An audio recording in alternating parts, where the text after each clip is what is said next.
أعوذ بالله من الشيطان الرجيم بسم الله الرحمن الرحيم آية نمبر 129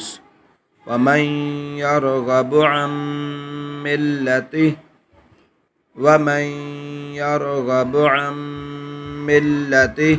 إبراهيم إلا من سفه نفسه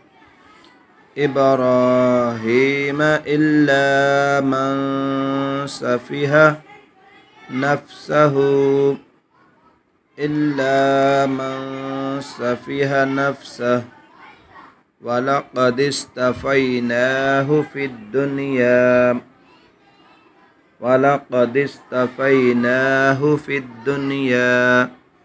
وإنه في الآخرة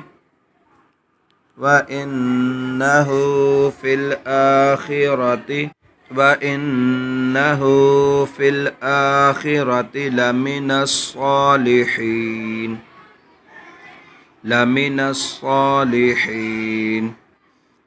ومن يرغب عن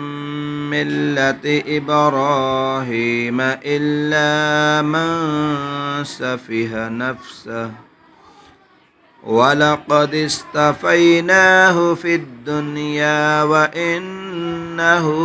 في الآخرة لمن الصالحين